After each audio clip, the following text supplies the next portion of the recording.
तो V A minus V B निकालना है। इस पे आने से पहले फटाफट छोटी छोटी चीज़ों का जवाब देना। अगर डिले मारा तुमने रिस्पॉन्स में तो मैं बमा दूंगा, याद रखना। आतिशबाजी मचा रखी है, बहुत दिन हो गए, ना पढ़ाई ना लिखाई।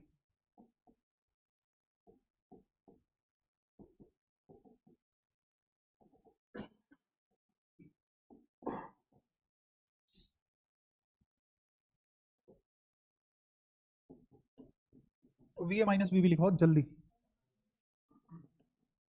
V A minus V B लिखवाओ बहुत तेजी में। प्लस का कि माइनस का? ठीक है, बैटरी उल्टी होती तो मतलब क्या होता है उसका? Battery charge discharge.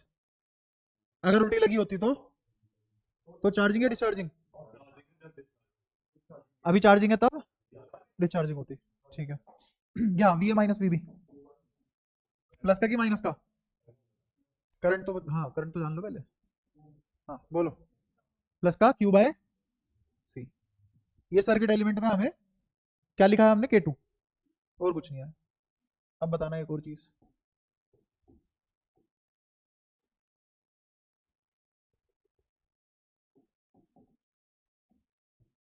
P Q 1 ampere current, 2 ओम या 3 ओम ले लो इसको, 3 ओम 2 वोल्ट की बैटरी, कैपेसिटेंस तुम ले लो 2 माइक्रोफराड, 1 माइक्रोफराड की कैपेसिटेंस, और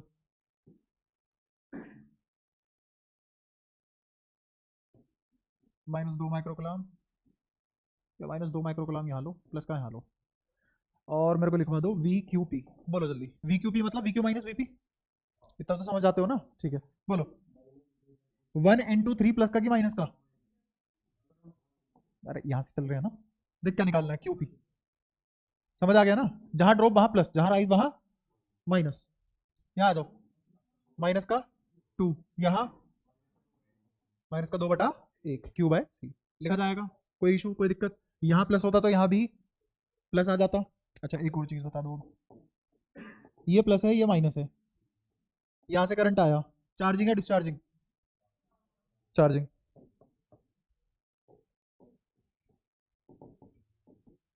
यहाँ से करंट चला गया, चार्जिंग डिस्चार्जिंग? अगर ये छोटी छोटी बातें सारी क्लियर है तो देखिए डाउट खुद हो जाएगा तेरा। क्या इसको ये बोल सकता हूँ, यहाँ से यहाँ कोई ड्रॉप आया, यहाँ से यहाँ कोई ड्रॉप है, तो इस पॉइंट का नाम भी यहाँ से लिख लो, यहाँ से लिख लो, इक्वेशन तो वही लिखी जाएगी। यहाँ से यहाँ क्या आया? V A minus V B which is V. कहाँ से आया? इस वाली ब्रांच से। अच्छा इस वाली ब्रांच से लिखते हैं, क्या आएगा? यहाँ से यहाँ चलेंगे, ऊपर भी यहाँ से यहाँ चलेंगे, करंट यहाँ है, ये प्लस की माइनस, बोल इसको प्लस लो या माइनस लो, जल्दी बोल भाई। चार्ज तो देगा ना, तुझे जब तक यही नहीं पता होगा चार्ज कॉन्फ़िगरेशन क्या है कैपेसिटर की, क्या करेगा कैपेसिटर का? माइनस क्यू, यहाँ प्लस क्यू, सही है। अब बताओ क्या क्या लिखोगे? यहाँ से ए से बी, यहाँ से आ गए हो तुम, इलेक्ट्रिक फील्ड इधर है, तुम इधर से इधर जा रहे हो, तो क्या लिखा जाएगा? -2 क्यू बाय सी, -q/c। अच्छा ये तो तब लिखा जाता है ना जब राइज आता है। क्या राइज आया? हाँ राइज आया, सही है, कोई दिक्कत? अच्छा और कैपेसिटर के अंदर ड्रॉप कहां से कहां है? क्यू से -q। तो ड्रॉप हायर से लोअर पोटेंशियल पे होता है, समझने के बहुत सारे तरीके हैं। हायर से लोअर पोटेंशियल पे तो ड्रॉप आता है, समझ पा रहे हो? इलेक्ट्रिक फील्ड भी वहीं चलता है जहां पोटेंशियल ड्रॉप बनता है।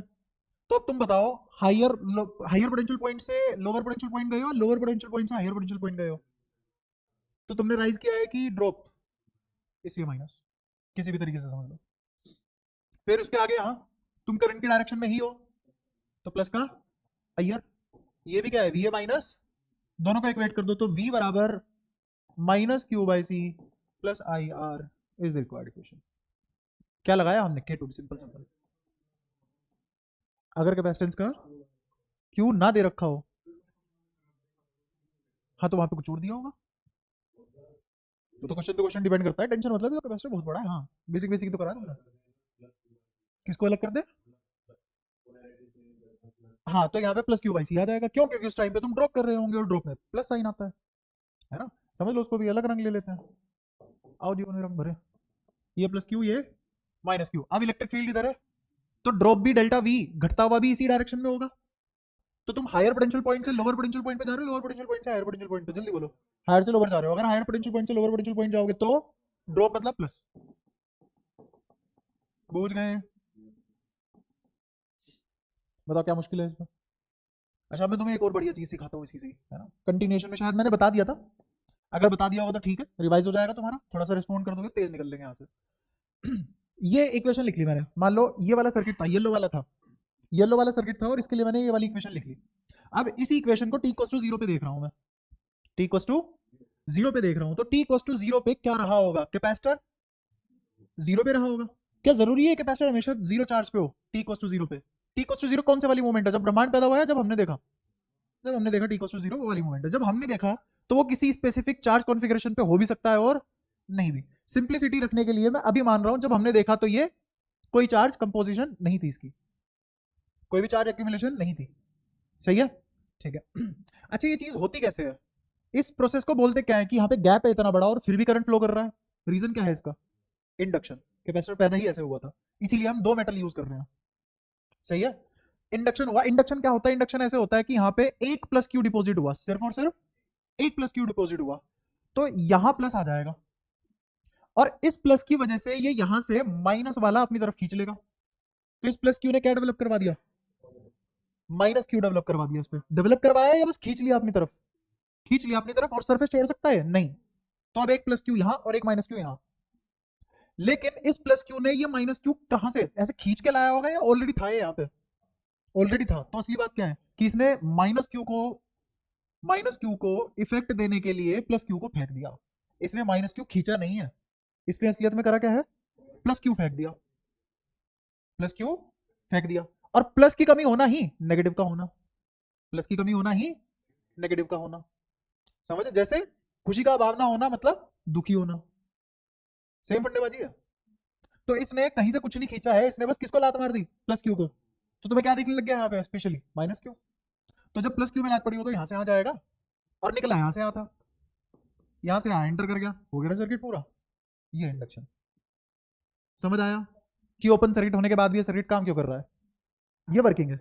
अच्छा अब इस इक्वेशन पे आते हैं, टी इक्वल्स टू 0 पे तो इस पे कोई भी चार्ज नहीं था, तो टी इक्वल्स टू 0 पे क्यू बराबर Q on capacitor, Q on capacitor 0 है। तो मेरे को लिखवा दो कि वी किसके बराबर आएगा, सारी पोटेंशियल किसके अक्रॉस डेवलप होगी,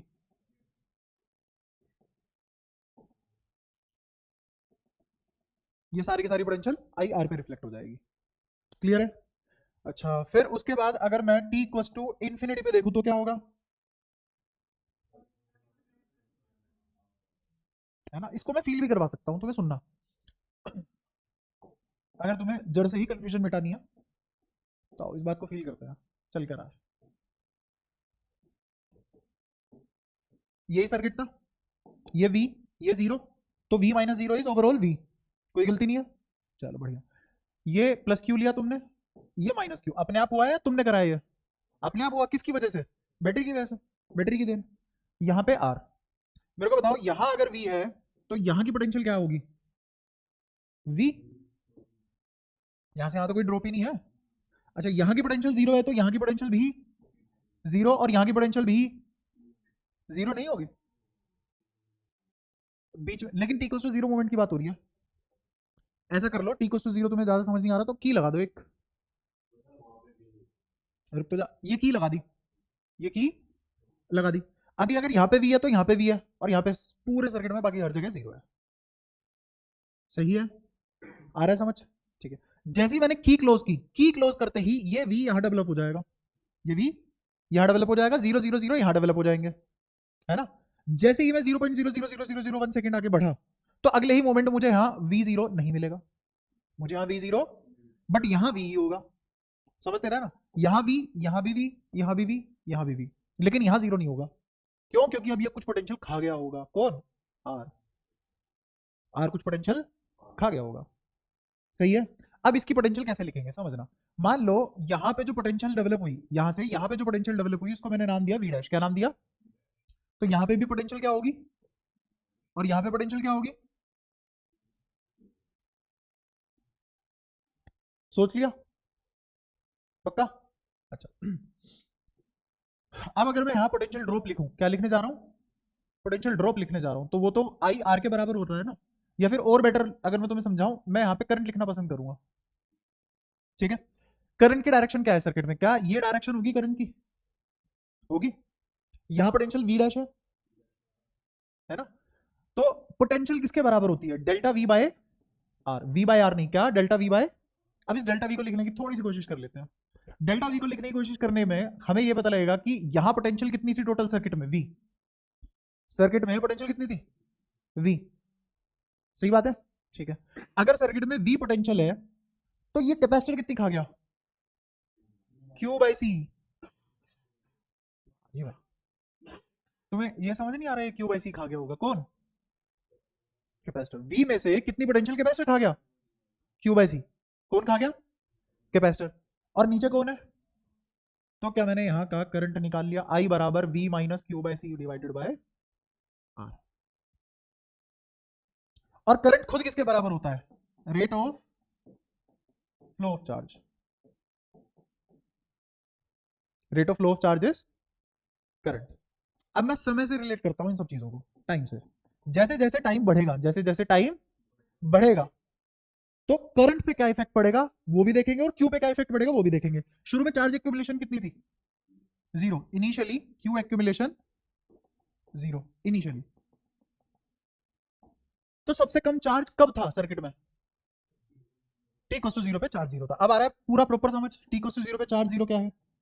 अच्छा, फिर समय को थोड़ा सा बढ़ाया, टाइम बढ़ा, टाइम बढ़ने से चार्ज एक्यूमुलेशन बढ़ेगी क्या, तो टाइम बढ़ने से चार्ज एक्यूमुलेशन बढ़ेगा क्या, ये एक्सेलेरेशन नहीं एक्यूमुलेशन है। चार्ज एक्यूमुलेशन बढ़ेगा किसके बढ़ने से, टाइम के बढ़ने से। अच्छा, अगर चार्ज बढ़ा तो यहां पे भी तो ये बढ़ेगा। अगर चार्ज बढ़ेगा तो वी में से घटने वाली क्वांटिटी बढ़ेगी, तो ओवरऑल ये क्वांटिटी छोटी हो जाएगी। देखो सोच के, अगर मैं बोलूं 10 माइनस एक्स है, एक्स की वैल्यू बढ़ाओ तो 10 माइनस एक्स बढ़ेगा कि घटेगा, बताओ, घटेगा। समझ आ गया क्या लिखा है, पक्का। और अगर ये चीज घट रही है तो ओवरऑल करंट भी, तो क्या अब तुम्हें ये अजीब बात समझ में आई, आई घट रहा है बट क्यू बढ़ रहा है। अगर मैं तुम्हें करंट इलेक्ट्रिसिटी में उस लहजे से ना पढ़ाता जिस लहजे से तुम्हें पढ़ाया गया है, तुम एक्सेप्ट ही नहीं कर पाते ये बात। सर करंट तो rate of flow of charge होता है और आप चार्ज घटा रहे हो, सॉरी चार्ज बढ़ा रहे हो, करंट घटा रहे हो, ये क्या बदतमीजी है। अभी भी तुम समझ नहीं पा रहे हो मैं क्या बोल रहा हूं। मैं ये बोल रहा हूं कि करंट क्या है, rate of flow of charge. Charge बढ़ रहा है लेकिन करंट घट रहा है।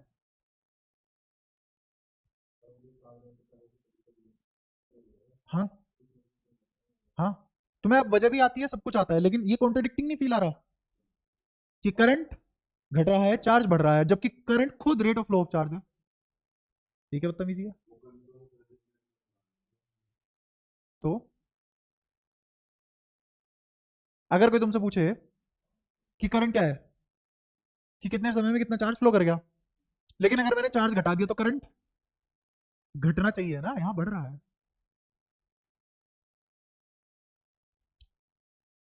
क्योंकि मैं तो जैसे जैसे बोलते रहता हूँ, तुम छाती में लगा के उसको सुनते रहते हो बस, बुद्धि तो नहीं लगानी होती है तुम्हें। अब बताओ कौन सी बात सही है, दिमाग खराब मैं तुम्हारा ऐसे कर सकता हूँ, दोनों बातें सही हैं।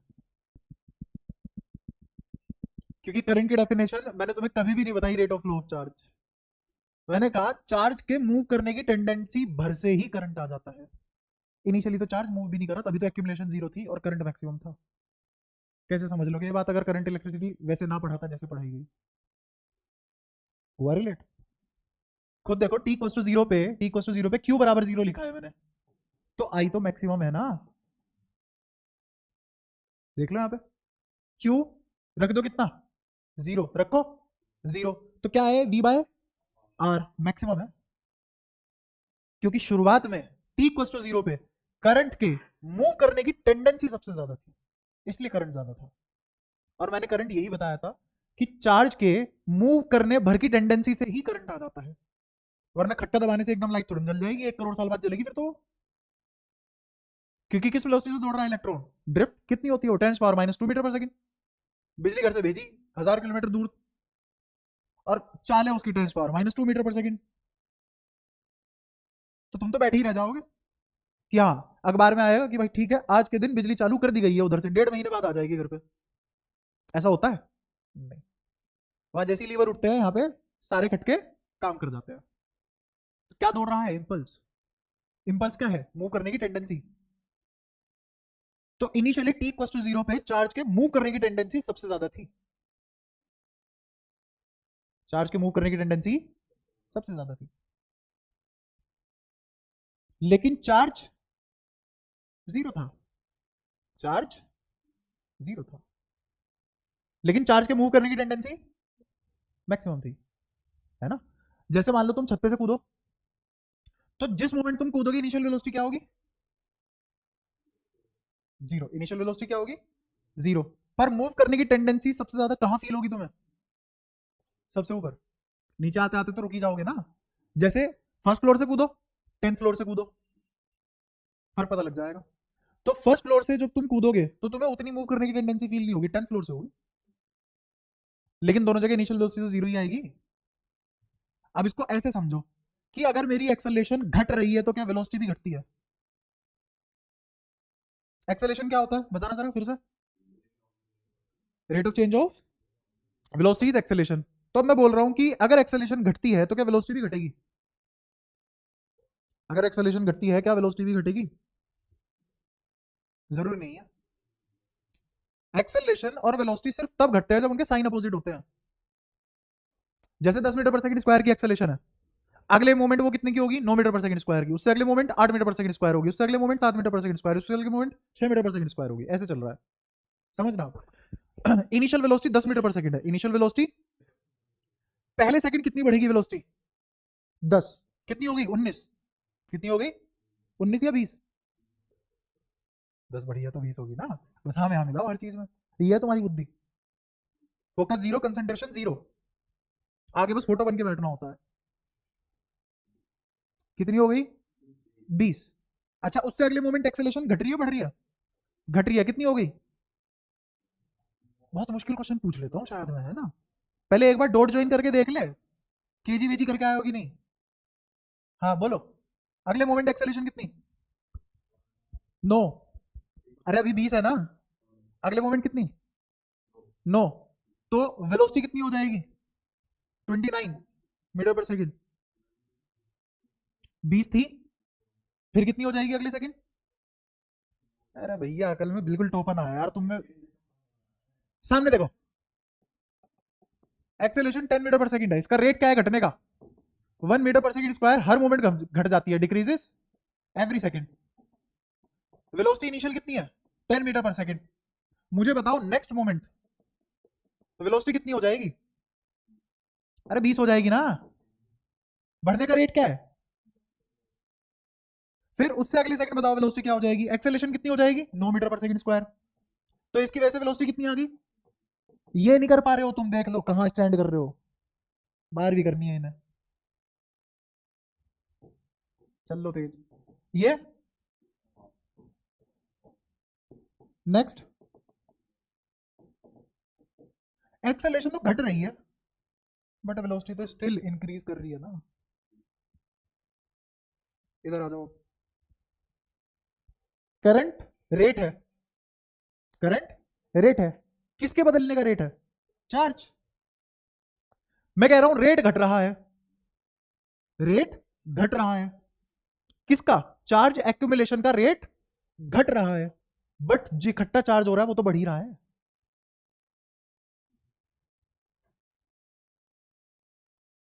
चार्ज का रेट कम हो रहा है बट चार्ज एक्यूमुलेशन तो स्टिल बढ़ रहा है।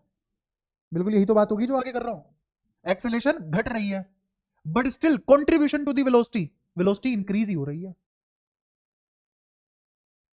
ना।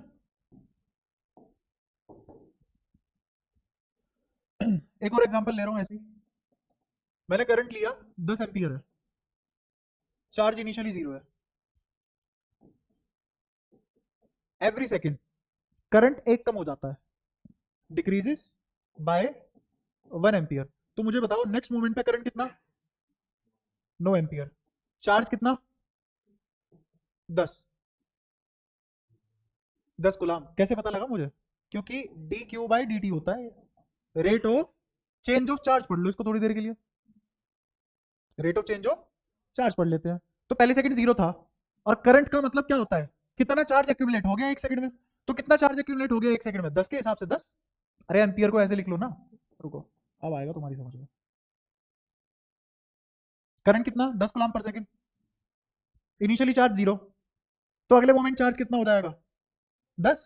यही तो मतलब है करंट का, एक सेकंड में कितना चार्ज फेंक देता है 10। अच्छा फिर ये तो आ गया नेक्स्ट मोमेंट में, उससे भी नेक्स्ट मोमेंट पे मेरे को बताओ ये कितना हो चुका होगा करंट, 9 एम्पियर, छोड़ो क्या लिखो कूलम्ब पर सेकंड। तो ये 10 हो चुका था, यहां कितना आ जाएगा 19 कूलम्ब। फिर करंट और घट गया, कितना हो गया 8 कूलम्ब पर सेकंड। तो एक्यूमुलेशन कितनी आ गई अब, 19 में क्या जोड़ दोगे 8।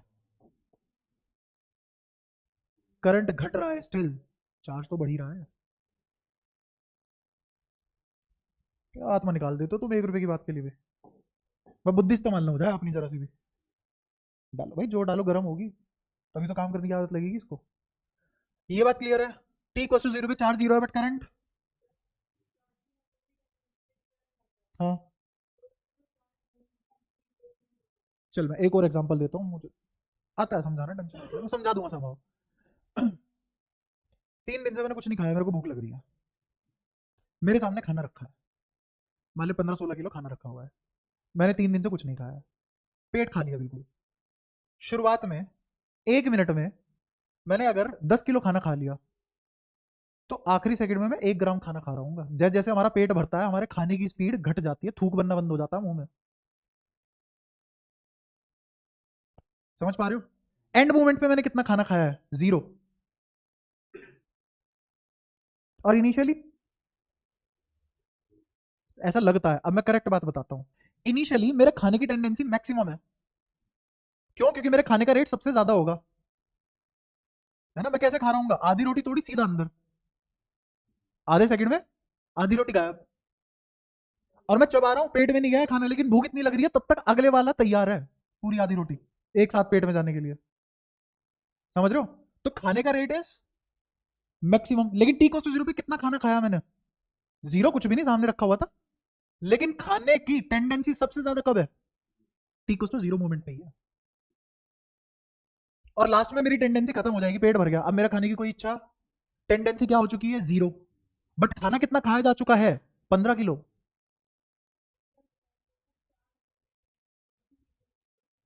और क्या, लेकिन चार्ज 0 होगा क्योंकि एक्यूमुलेट नहीं हुआ अभी,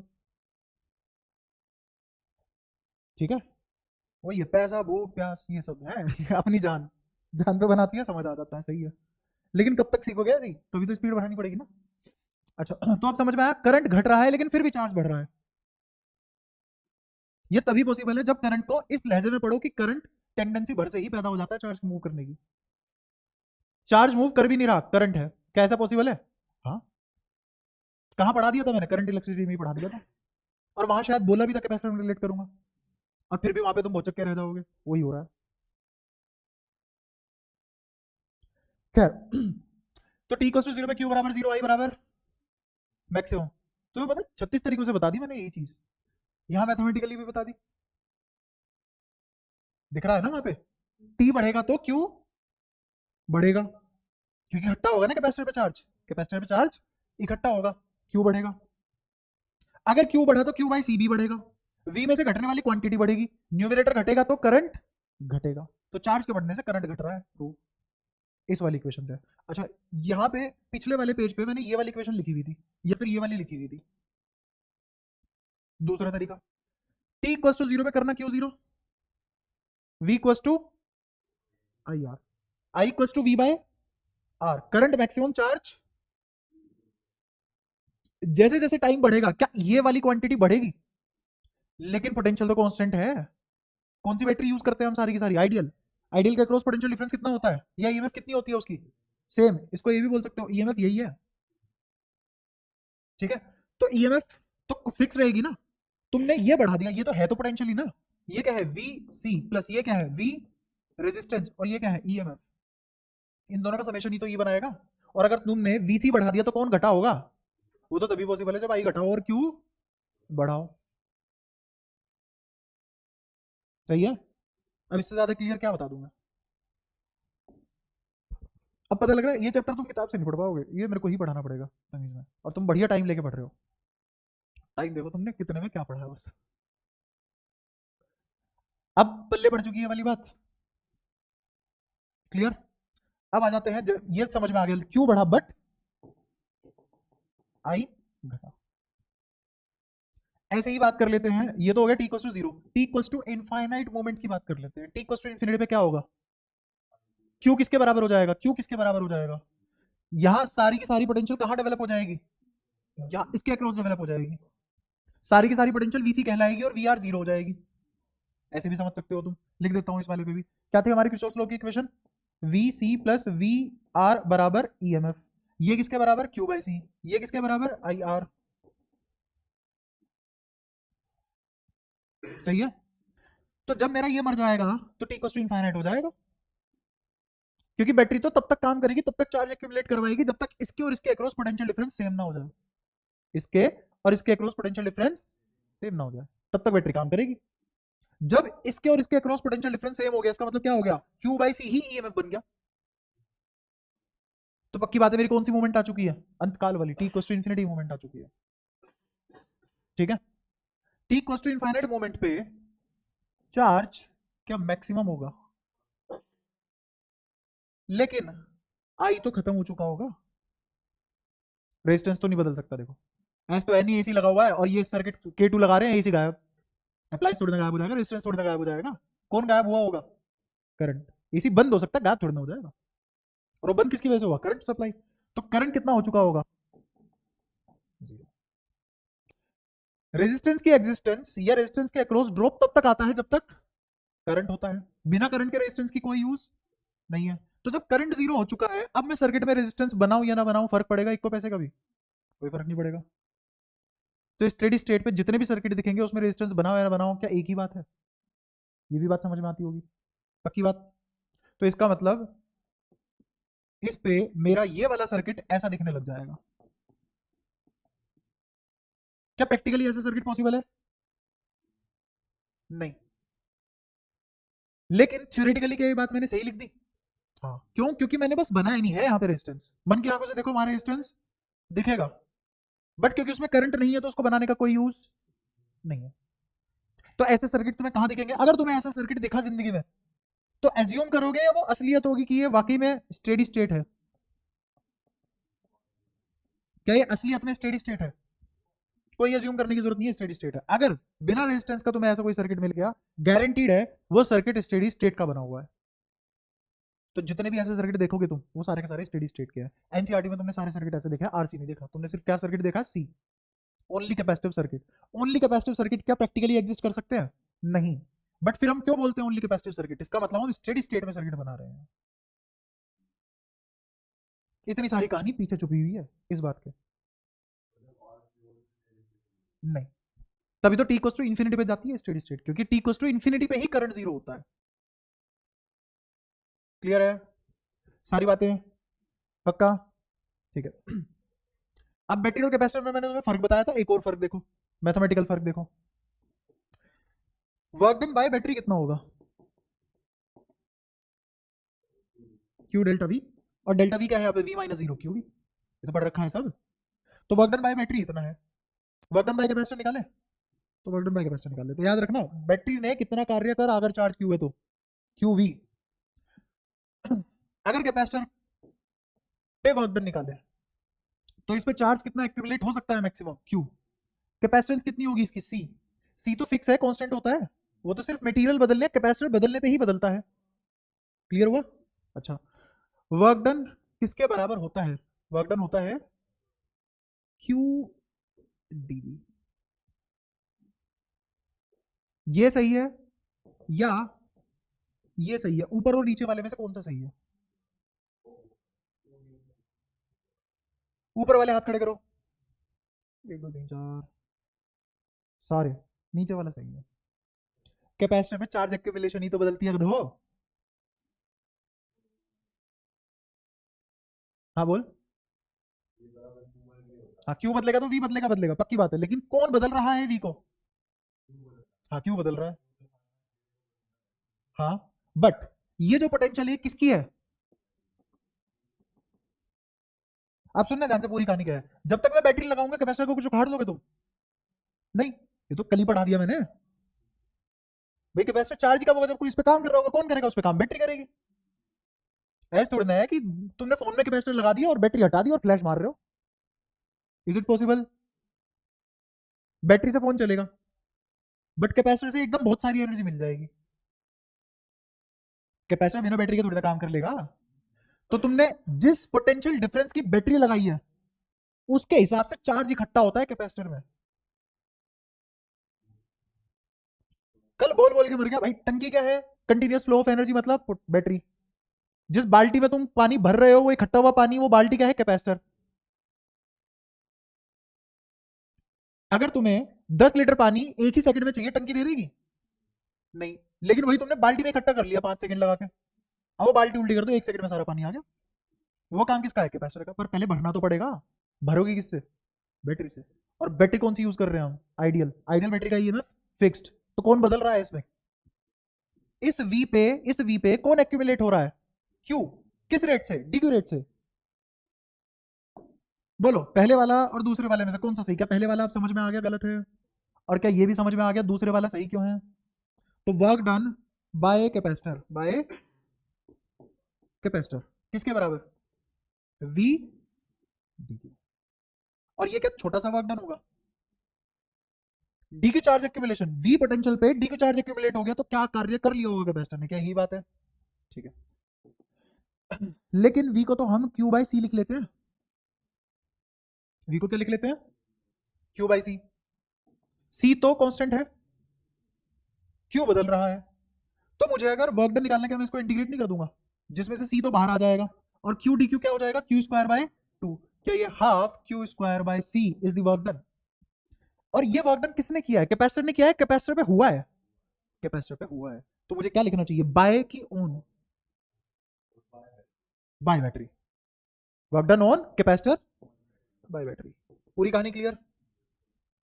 तो यही तो कैपेसिटर की एनर्जी होगी। और क्या यही बताया था कैपेसिटर एनर्जी स्टोर करता है? That's how it is storing energy.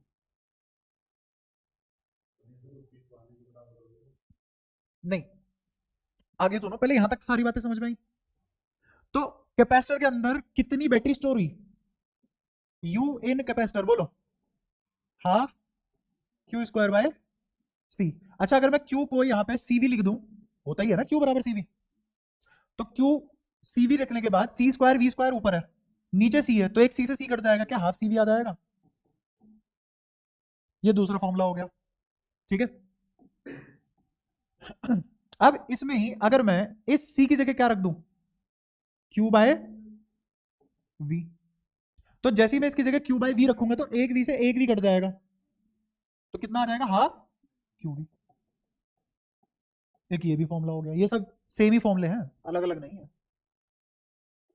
है ना? जैसे वो निकालते थे ना energy in resistor, heat energy resistance में निकालते थे, अलग अलग फॉर्मूले आते थे। या फिर पावर, पावर के फॉर्मूले निकालते थे। हाँ, आई स्क्वायर आर है, और फिर आई वी, 3 फॉर्मूले आते थे, दिख गए? क्लियर है सारी बातें? अच्छा, अब यू इन बैटरी क्या आया था?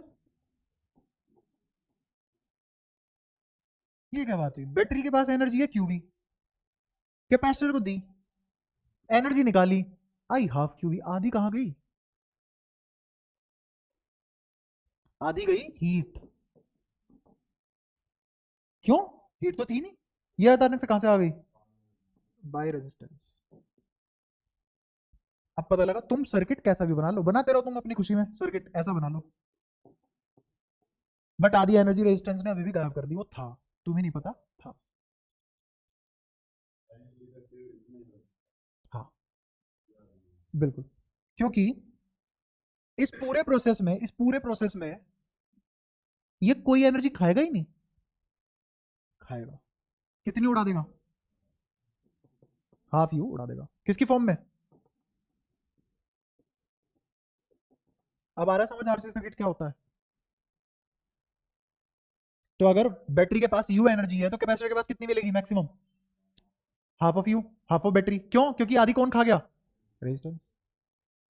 बट रेजिस्टेंस तो था ही नहीं सर्किट में, क्योंकि सर्किट स्टेडी स्टेट में था, तो वो एनर्जी खाई जा चुकी थी। अब जो तुम्हें दिख रही है बची हुई दिख रही है। तो वही तो बता रहा हूं। तूने पिछली 3 लाइनें बिल्कुल स्किप मार दी क्या? नहीं, ठीक है। ये स्टेडी स्टेट, स्टेडी स्टेट का मतलब ही अपने आप में क्या है? करंट जीरो है तो रेजिस्टेंस है ही नहीं। जब रेजिस्टेंस गायब हुआ तो वो कितनी एनर्जी खा चुका था अपने अंदर से करंट बहा बहा के? U by 2। और अब तुम इस सर्किट की एनर्जी कैपेसिटर पे निकाल रहे हो, कितनी आएगी? U by 2। ठीक है, तो तुम ऐसे सर्किट की निकालो या ऐसे सर्किट में निकालो, मैक्सिमम एनर्जी इन कैपेसिटर क्या मिलेगी तुम्हें? आधी बैटरी की, क्योंकि आधी कौन उड़ा लेगा? और रेजिस्टेंस एनर्जी स्टोर करता है क्या? नहीं, वो तो हीट की फॉर्म में फेंक देता है, खाता है, फेंक देता है। हाजमा खराब है, पेट में कुछ रुकता नहीं है। ये इसको समझ आ गया, लग रहा है पीड़ित तू इस बात से है।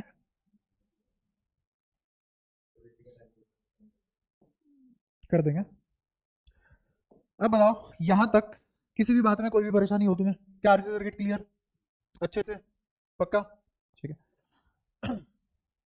फिर से पिछले चैप्टर की कुछ नॉलेज इकट्ठा करते हैं। कौन था ये? छींक मारी उसने ऐसी? देख मेरे पास टाइम नहीं है, वरना इन सब चीजों पर बात तो बहुत कर सकता हूँ मैं।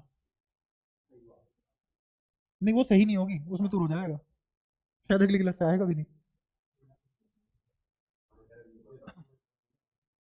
सामने देखो तुम क्या।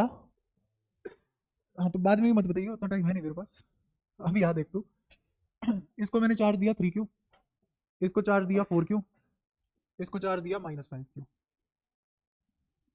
ठीक है, इधर बताओ क्या चार्ज आएगा? यहाँ बताओ क्या चार्ज आएगा? कैसे पता लगा प्लस क्यू? 4 और 3 7, -5 2, 2/2। तो यहाँ कितना डेवलप है? अरे 3 क्यू था, क्यू हटा लिया तो 2 क्यू नहीं बचेगा? टैलेंट तो बहुत है, मुझे लग रहा है 15-16 बार तो रिवाइज करवाना पड़ेगा तुम्हें। 30-25 साल में जब तुम्हारा बुढ़ापा आएगा तब तक तुम पूरी बारी अच्छे से सीख चुके होंगे। तब फिर किससे भरोगे तुम? वो होता है ना NIOS होता है, उससे बारी करना फिर तुम। बट मारोगे टॉप। हाँ नीट भी दे लो, क्या दिक्कत है?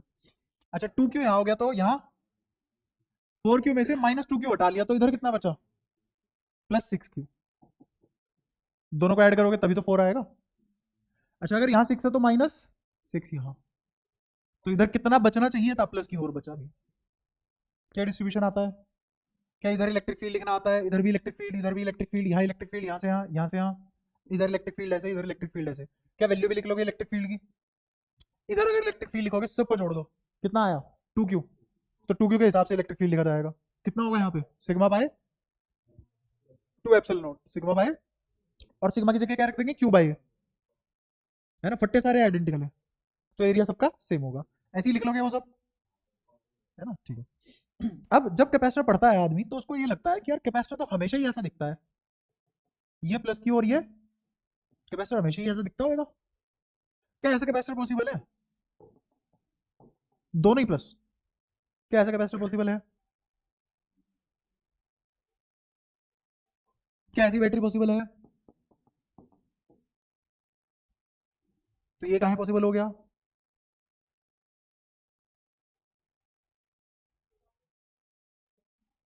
Charge accumulation. तो ये क्यों पॉसिबल नहीं है?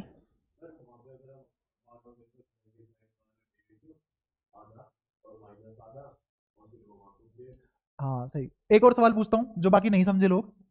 Q equals to C V एक फॉर्मूला है ना, जिसमें C फिक्स है, Q और V बदल सकते हैं। ये जो Q लिखा हुआ है ये ऑन कैपेसिटर है क्या? Q equals to C V फॉर्मूले में क्या Q चार्ज ऑन कैपेसिटर होता है? सवाल है मेरा, बता नहीं रहा मैं। Q equals to C V में चार्ज ऑन कैपेसिटर लिखा जाता है ना?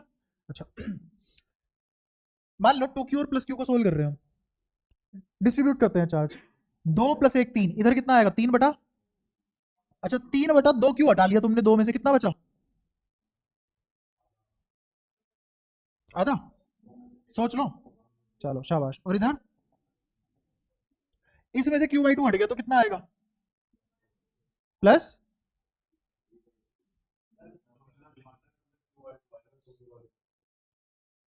इनको तो सोचने देना थोड़ा सा, झांक झांक के देख रहे हैं क्या हो रहा है। हाँ दिक्कत कहाँ है? इधर आओ। ये 3Q था, सबको ऐड किया, उसका आधा करा तो कितना आया? तो कितना आया? 2Q। उसका आधा करा कितना आया? बाहर दे दिया। यहाँ था कितना? 3Q। 3Q में से Q हट गया, बचा कितना? वही एनालॉजी हाँ अप्लाई करते हैं, बराबर। 2 और 1 3 का आधा, 1.5Q दिख गया। 2 में से 1.5Q हट गया, कितना बचा? या माइनस का आधा? रैपिड में ना जोर का मारूंगा। अबे प्लस का ही तो आधा बचेगा। इसके घर ऐसा होता होगा, इसके घर ऐसा हुआ कि 2 रोटी आई इसके पास, इसने 1.5 रोटी खा ली, है ना? तो अब आधी रोटी नहीं बची है, माइनस आधी बची है। इसकी मम्मी बोली बेटा तू तो एक और खा चुका है एक्स्ट्रा अभी।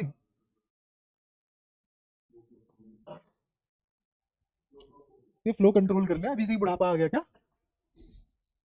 रुक ही नहीं रहा। Q/2 तो यहाँ कितना आ जाएगा? अब हटाओ इसमें से -Q/2, Q में से -Q/2 हटाओ, कितना आएगा? Q माइनस Q/2 प्लस का 3/2। अब इसकी मेरे को कैपेसिटेंस लिखवाना, क्या इसकी वजह से इलेक्ट्रिक फील्ड लिखवाओ। कितना बनेगा इसकी वजह से इलेक्ट्रिक फील्ड? अरे बाहर इलेक्ट्रिक फील्ड आता ही नहीं यार। इधर इलेक्ट्रिक फील्ड चैप्टर 1 में समझा चुका हूं, जाके देख लेना दोबारा। 1 और 2 में कर चुके हैं हम ये बात। इलेक्ट्रिक फील्ड सिर्फ यहां आएगा, इलेक्ट्रिक फील्ड सिर्फ यहां आएगा, समझ आया? और उस इलेक्ट्रिक फील्ड में Q/2 लिखा जाएगा या 2Q लिखा जाएगा या Q लिखा जाएगा, क्या लिखा जाएगा? मैं तुम्हें यही कंफ्यूज कर सकता था कि तुमने कहा कि ये चार्ज ऑन कैपेसिटर लिखा जाता है Q बराबर CV में। मैं कह रहा हूं इसका Q बराबर CV लिख के दिखाओ, तो तुम 2Q लिखते प्लस Q लिखते जो अंदर है। तो इसका मतलब क्या ये चार्ज ऑन कैपेसिटर लिखा जाता है? गलत। ये चार्ज वो लिखा जाता है जो डेल्टा V बनाता है, ये चार्ज वो लिखा जाता है जो E जनरेट करता है, ये चार्ज वो लिखा जाता है जिसकी वजह से पोटेंशियल डिफरेंस डेवलप होता है। चार्ज ऑन कैपेसिटर नहीं है। अगेन दोबारा सुनो, Q इक्वल्स टू CV फॉर्मूले में, Q इक्वल्स टू CV फॉर्मूले में ये चार्ज ऑन कैपेसिटर होता है क्या? ये चार्ज कौन से वाला चार्ज होता है? वो चार्ज जो इलेक्ट्रिक फील्ड बनाता है, वो चार्ज जो डेल्टा V क्रिएट करता है। आ रहा है समझ? पक्का? इसमें 2Q और Q ये कोई पोटेंशियल डिफरेंस जनरेट कर रहे हैं क्या? नहीं। कौन कर रहा है पोटेंशियल डिफरेंस जनरेट? Q/2। समझ आया? कोई दिक्कत? तो ये फॉर्मूले में ये वाला चार्ज लिखा जाता है, ये सही है और ये गलत है। कैपेसिटर का चार्ज नहीं है Q। हाँ अब और थोड़ा अच्छे से समझ में आया, चल क्या रहा है? देख लो एक ही फॉर्मूला पढ़ा है और इस फॉर्मूले में इतनी सारी बातें हैं।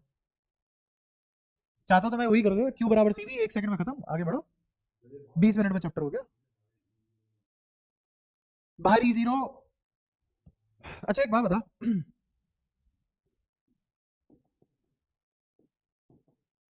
क्या दोनों पे सेम नेचर का चार्ज है? दोनों पे सेम नेचर का चार्ज है। अंदर इलेक्ट्रिक फील्ड एग्जिस्ट करेगा क्या? कैसे निकालते हैं इलेक्ट्रिक फील्ड? इस पॉइंट पे इलेक्ट्रिक फील्ड क्या लिखेगा? σ/2ε0।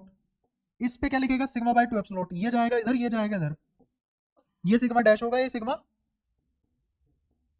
एक को सिग्मा डैश मान ले, एक को सिग्मा मान ले, तो ये हो जाएगा सिग्मा डैश बाय 2ε0 और ये हो जाएगा σ/2ε0। कोई दिक्कत? इन दोनों की वजह से यहां बाहर कितना? 3Q की वजह से। इन दोनों की वजह से यहां बाहर कितना? 3Q की वजह से। समझ आया? अच्छा ये जो इलेक्ट्रिक फील्ड है, ये वाला इलेक्ट्रिक फील्ड कंट्रीब्यूट कर रहा है क्या चार्ज एक्यूमुलेशन में या चार्ज के फ्लो में? क्या डेल्टा V में कंट्रीब्यूट कर रहा है? ये E डेल्टा V में कंट्रीब्यूट कर रहा है। सर्किट के बाहर बना के देखते हैं इसको, आओ। यहां कौन भागा इधर? Positive charge. कौन भागा? पॉजिटिव चार्ज किसके लोग भागता है? Electric field. यहां बाहर अगर मान ले मैं इसको +2Q ले लेता और इसको Q ले लेता, तो कैपेसिटर तो तब भी बनता है ना? इधर जाता इलेक्ट्रिक फील्ड बाहर, एक इलेक्ट्रिक फील्ड इधर जाता। समझ पाए? इधर इलेक्ट्रिक फील्ड के अलोंग प्लस क्यू दौड़ के जाता, कितना जाता 3q/2। इधर इलेक्ट्रिक फील्ड इधर बनता इस साइड, और इधर कितना चार्ज फ्लो करके जाता 3q/2। अब एक बैटरी पकड़, इस बैटरी में एक चार्ज इधर एक चार्ज इधर सेम नेचर का डाल दे। जैसे मैंने इधर डाल दिया 5 कूलम और इधर भी डाल दिया +5 कूलम, बैटरी के कॉन्फ़िगरेशन में क्या चेंज आया?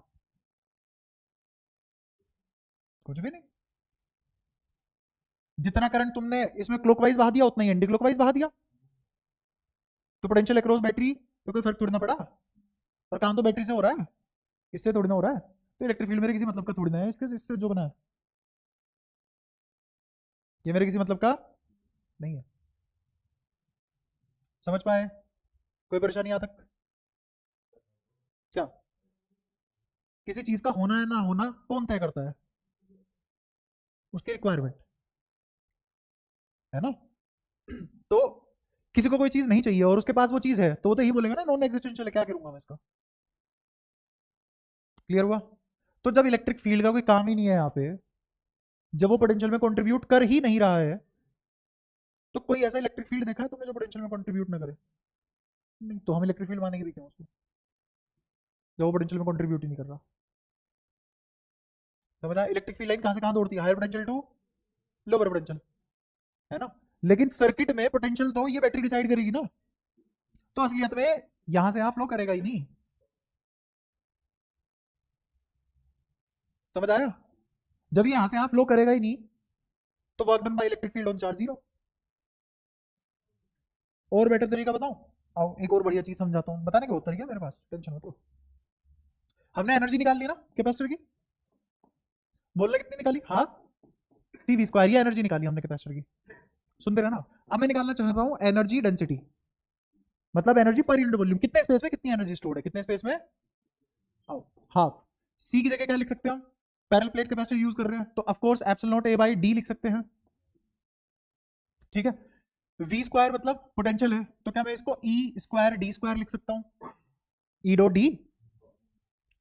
अच्छा, डिवाइड में वॉल्यूम, वॉल्यूम को क्या एरिया इंटू डी लिख सकते हैं? ये डी से मल्टीप्लाई होगा, d² बनाएगा, 1 दे जय काली, तो कितना बचा? Half epsilon not. क्या ये एनर्जी डेंसिटी आ गई? अब मैं कह रहा हूं वॉल्यूम को इनफाइनाइट कर दो, तो एनर्जी डेंसिटी एग्जैक्टली वही यहां पे हुआ है। ये एनर्जी इधर और इधर कहां तक फैली? क्या करूंगा मैं उस इलेक्ट्रिक फील्ड का, मतलब कहीं नहीं है मेरा। तो वो इलेक्ट्रिक फील्ड तो है, बट मुझे उसकी इंटेंसिटी पर यूनिट स्पेस कितनी फील होगी? 0 है ही नहीं वो, इसलिए कुछ हो भी नहीं रहा उससे। सेटिस्फाइड? ठीक है। तो लगा तुम्हारा एनर्जी डेंसिटी मतलब एनर्जी पर यूनिट वॉल्यूम भी तुम्हें समझ आ गया। और कैपेसिटर के अंदर ही मिलती है मुझे energy per unit volume, capacitor के बाहर नहीं मिलेगी। समझ आया? और यही रीजन है कि ये चार्ज ऑन कैपेसिटर नहीं है, चार्ज वो होता है जिससे इलेक्ट्रिक फील्ड बनता है, वो होता है जिससे डेल्टा V बनता है। ये सारी बातें क्लियर है? पक्का? अब इस पे क्वेश्चन कैसे बनते हैं? बहुत टफ टफ क्वेश्चन बनते हैं इस पे। आओ उन टफ क्वेश्चनों को देखें इसी कॉन्सेप्ट के ऊपर। जैसे ये कैपेसिटर है और ऐसे लो, ये कैपेसिटर की प्लेट, ये दूसरी प्लेट कैपेसिटर की। इस कैपेसिटर पे मान लो चार्ज था 3q, और इस वाले कैपेसिटर पे चार्ज था 2q, इस पे मान लो 3/2q। ठीक है। मैंने इसको एक क्यू लाके और दे दिया, एक क्यू लाके और दे दिया। ठीक है। तो तुम्हें बताना है अगर इस कैपेसिटर पे +q चार्ज है, इस पे -q चार्ज है, तो इसके बीच में जो पोटेंशियल डेवलप होती है, अगेन मैं डेल्टा V लिख रहा हूं, बट लिखते टाइम V लिख दिया बस, तो V किसके बराबर आएगा? कैपेसिटेंस ही है Q/। तो इस कैपेसिटर का V निकालो कितना होगा। ऑफ कोर्स V तो होगा नहीं, क्योंकि V तो Q/C है, तो इसके बीच में जो पोटेंशियल डिफरेंस डेवलप होगा वो कितना होगा? V'। तो बताओ कैसे निकालोगे? शाबाश। चार्ज डिस्ट्रीब्यूशन कैसे करोगे? चलो करते हैं। Q और दे दिया इसको, तो कितना हो गया टोटल? 5/2q। उधर कितना है 2q। तो मैं क्या लिखूंगा सबसे पहले 5/2q plus 2q which is 9/2q का आधा कर दूंगा। फिर क्या कर दूंगा आधा, तो कितना हो जाएगा 9/4q। तो यहाँ क्या हो जाएगा 9/4q, यहाँ आया बाहर वाले पे। अच्छा अब 9/4q यहाँ आ चुका है। अब इस पे टोटल कितना है 3/2 है या 5/2 है, अब क्यू दे दिया है, वाह बे वाह। तो यहाँ कितना चार्ज है 5 हटाना इसमें से इतना, 5/2 में से क्या हटाना पड़ेगा मुझे 9/4। तो कितना बचेगा, क्या इसको 2 से मल्टीप्लाई 2 से डिवाइड, तो ये 10/4 लिखा है, तो क्या 1/4 बच जाएगा। तो यहाँ बचेगा q/4 प्लस का कि माइनस का, तो यहाँ कितना उभर के आ जाएगा और पीछे कितने पे लात पड़ जाएगी 2q माइनस q/4 कर दो, तो कितना हो जाएगा 4 दूनी 8 ना होता, इधर 4 दूनी 6 कैसे हो रहा है, कितना आ गया 9 और ये बार बार निकालने की जरूरत नहीं है, यहां जो है वही वहां आएगा। समझ आया। तो कितना चार्ज कंट्रीब्यूट कर रहा है पोटेंशियल को, तो v डैश किसके बराबर आ जाएगा q/c, तो q/4 अपॉन में c, तो कितना आ गया q/4c, मतलब v/4, तो v डैश आया v/4। टफ है क्या, टफेस्ट कैटेगरी ऑफ क्वेश्चन है कैपेसिटी की। तो टफ क्वेश्चन भी ऐसे इजी हो जाएंगे अगर तुम सही से करोगे चीजें। यहां तक सारी बातें क्लियर है संपूर्ण संपन्न तरीके से, ठीक है। थोड़ा सा और आगे। अच्छा अब एक और चीज है इसमें, कॉम्बिनेशन ऑफ कैपेसिटर,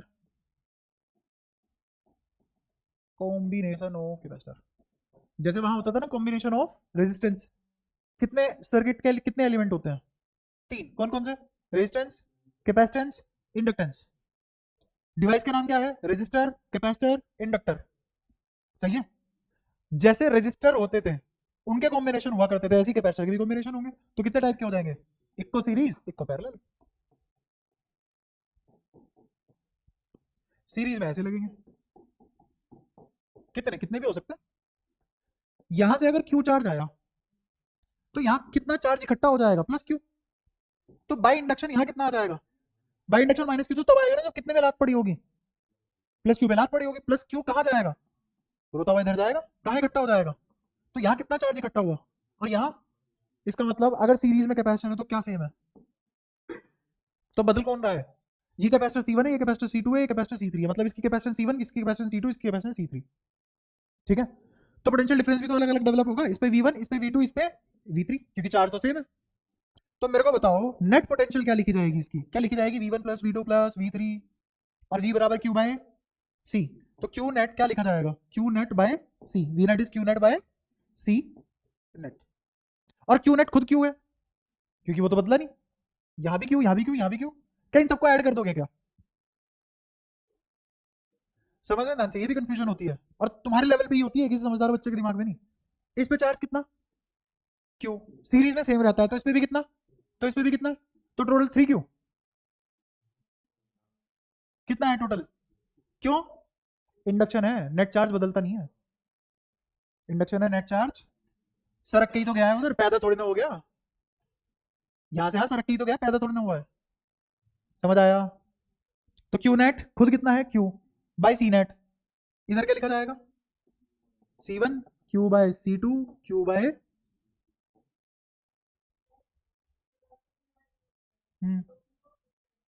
Q, हाँ एक मिनट, तूने इसको कर दिया फिक्स और तूने कहा इसको भी फिक्स कर दो, सी बदल दो, ये क्या वजह के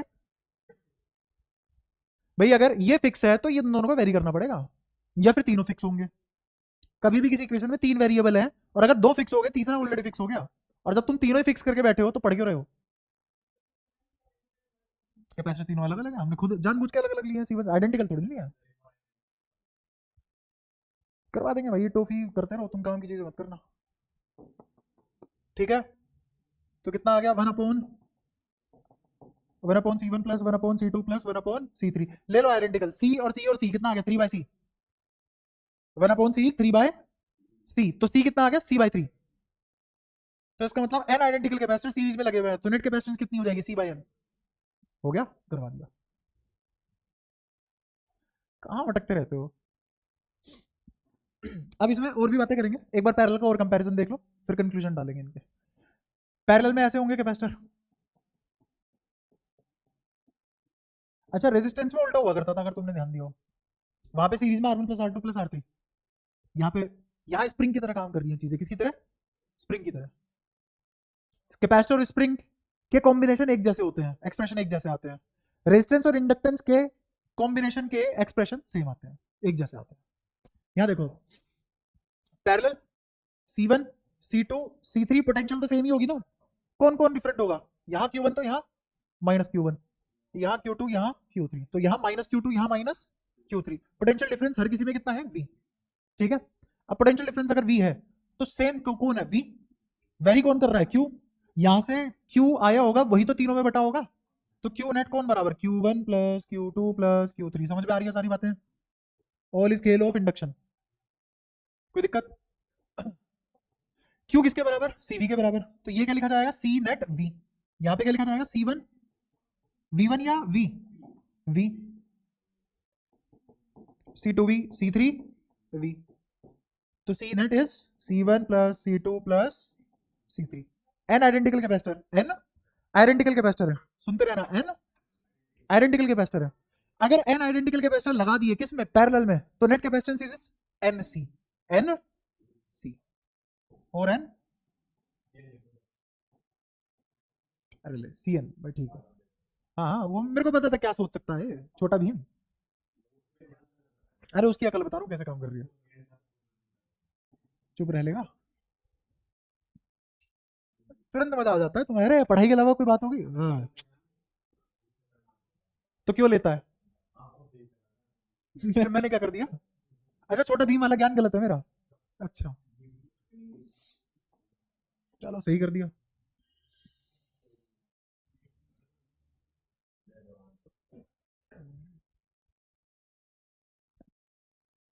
कोशिश कर रहा था रोने की, रो नहीं पाया। हाँ तो सीरीज पे फिर से उतरते हैं, सीरीज में तुमने अभी अभी देखा 1/c is equal to 1/c1 plus ऐसे करके होता है। अच्छा इसमें क्या चीज सेम है, दोबारा बोलो, सीरीज में क्या सेम रहता है, चार्ज, तो Q बराबर CV, तो ऐसा भी तो लिख सकता हूँ Q1 बराबर C1 बराबर C2 V2 C3 V3, कोई दिक्कत तो है नहीं इस बात में, तो C1 by V1 is sorry C1 by C2 is equal to V2 by V1, ऐसा भी लिखा जा सकता होगा, और अगर ऐसे लिखा जा सकता है तो ऐसे भी लिखा जा सकता होगा,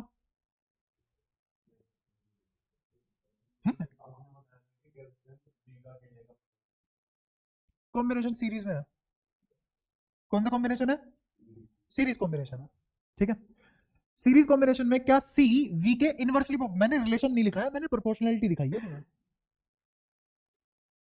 समझ आया, तो अगर मेरी पोटेंशियल घटेगी क्योंकि चार्ज फिक्स है, ये सारी बातें किस पे हो रही है, फिक्स चार्ज पे, अब से पहले मैंने चार्ज फिक्स किया था क्या कहीं, अब चार्ज फिक्स कर दिया है क्या, तो बातें भी तो उसी के हिसाब से होंगी ना, if charge is fixed and potential is increased, logical भी है, तुम ज्यादा पोटेंशियल पे, पहले के मुकाबले ज्यादा पोटेंशियल पे वही चार्ज स्टोर करवा रहे हो, हिंदी में लिखो एक एक शब्द, बहुत टाइम लगाते हो तुम ऐसे एब्जॉर्ब करने में उस चीज को, पहले के मुकाबले ज्यादा पोटेंशियल पे वही चार्ज स्टोर करवा रहे हो, तो कैपेसिटेंस बढ़ेगी घटेगी,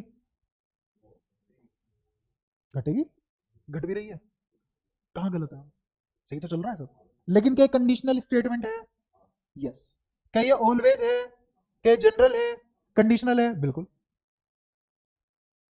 ठीक है, अगर ये बात है तो इसका मतलब मेरी capacitance inverse proportion of potential में टूटती है, या फिर मेरी potential inverse proportion of capacitance में टूटती है। अब मैं एक सिचुएशन देता हूं, मान लो हमने ई मैया की बैटरी लगाई,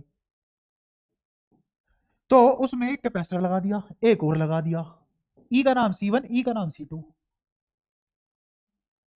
ठीक है, मुझे निकालना है पोटेंशियल ड्रॉप अक्रॉस C1 और C2, तो V1 ऐसे नहीं लिख पाऊंगा मैं, सुनना ध्यान से, इनवर्सली प्रोपोर्शनल है ना कैपेसिटेंस के, तो ये लिख सकता हूं क्या, जैसे करंट में किया था, ऐसा लिखा था हमने कुछ, नेट करंट के इनवर्सल प्रोपोर्शनल में टूट जाएगा, लिखा था, लेकिन ये वहां पैरेलल में था, यहाँ ये सीरीज में है, वहां करंट के साथ हो रहा था, यहाँ पोटेंशियल के साथ हो रहा है। वहां एलिमेंट रेजिस्टर था, यहाँ कैपेसिटर है। क्या फर्क है? समझ आ रहा है? कोई ऐसा जिसको ये समझना आया हो?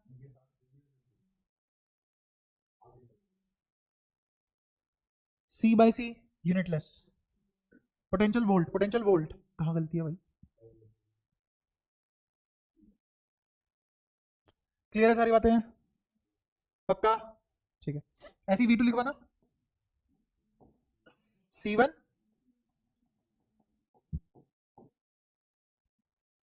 अब खतरनाक क्वेश्चन कैसे बनते हैं ऐसे।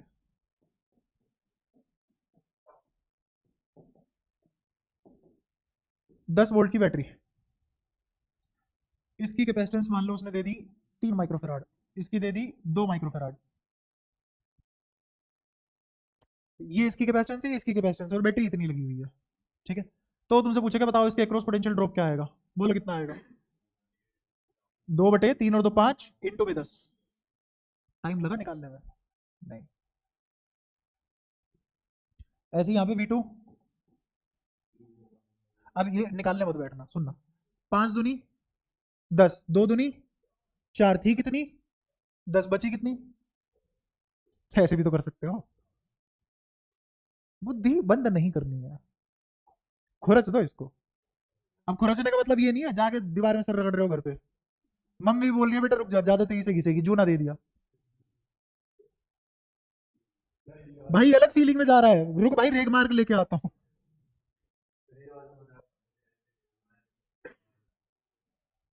किसके ऊपर जा रहा है? नहीं, तुम्हारे सर के ऊपर जा रहा है। घर वाले तो हेल्प कर रहे हैं। नहीं, मेरी मम्मी तो कर देती है ऐसे काम। मेरी मम्मी तो कद्दूकस ला के देंगे पूरी चीज। अच्छा, ये बात समझ में आई है? ये सब किसका खिलवाड़ था सारा का सारा? सीरीज का। अच्छा, ऐसे ही जादू पैरेलल में भी होते हो जाएंगे, देख लेते हैं पैरेलल में भी। तो पैरेलल में मेरे पास क्या रिलेशन आया था? कौन फिक्स था पैरेलल में? वोल्टेज। तो V बराबर Q बाई सी। तो क्या ऐसे लिख सकता हूँ Q1/C1, Q2/C2, डिंग डिंग डिंग। अब इसमें Q1/Q2 क्या लिखा जाएगा? ऊपर 1 तो इधर भी ऊपर 1, नीचे 1, नीचे 2 तो इधर भी नीचे 2। तो Q is directly proportional to. परेशान लग रहे हो बहुत सारे लोग, काफी समझ में नहीं आ रहा क्या चैप्टर? ये 20 मिनट में करवा दूं खत्म? हो जाएगा, 20 मिनट में खत्म हो जाएगा, पर इस तरीके से नहीं होगा, क्योंकि मैं तो अभी तक Q इक्वल्स टू CV पे ही पढ़ा हुआ हूँ, आगे नहीं बढ़ रहा। जबकि मुझे इसमें कितने सेकंड खर्च करने चाहिए थे? अच्छा 10। एक जरा सा फॉर्मूला ही तो है, 3 अल्फाबेट है साले में।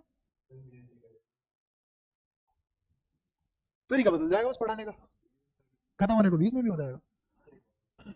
देख इसका तो मजा आएगा कि सर ऐसे ही पढ़ाओ ना, कहाँ किन चक्कर में पढ़ रहे हो? आप कितना ही पढ़ा लो, नंबर तो मैं फिर उसके 30% ही लाने वाला हूँ, तो आप 30% ही ना पढ़ाओ। उससे पूछ मेरे को क्या बोल रहा है। अच्छा, Q is directly proportional to C, ये समझ आता है? तो इसका मतलब इस बार मेरा चार्ज किसके प्रोपोर्शनल में टूटेगा? कैपेसिटेंस के डायरेक्टली प्रोपोर्शनल में टूटेगा। तो इसका मतलब मैं क्या Q1 को लिख सकता हूं C1/C1 plus C2 into net charge Q।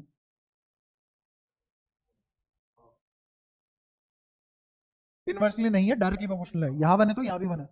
Inversely हो सकता तो ऊपर C2 आ जाता।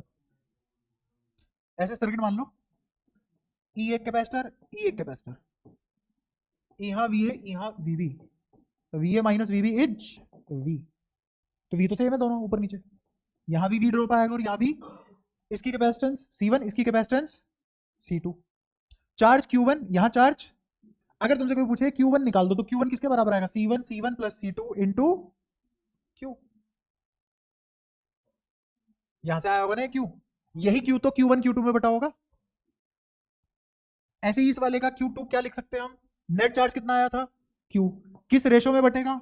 C2/C1 प्लस, ये आ गया Q2। बूझ गए? कोई परेशानी? पक्का? तो ये सब कर सकते हो तुम, ये सब फटाफट सर्किट सॉल्व करने के लिए बहुत हैंडी हो जाते हैं। जैसे एक एग्जांपल ले लें अगर,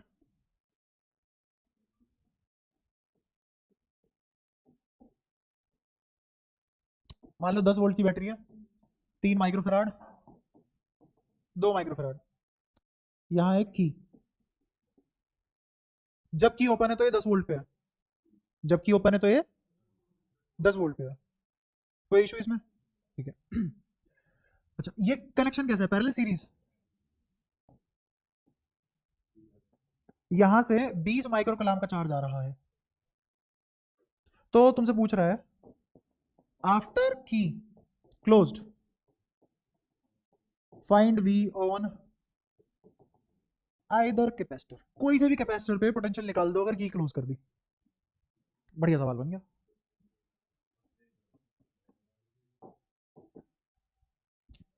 अब सबसे पहली बात, 20 आ रहा है, इस पे 10 वोल्ट से कोई मतलब नहीं है मेरे को तो ये पता लग रहा है कि नेट पोटेंशियल हमेशा कितनी रहेगी दोनों में?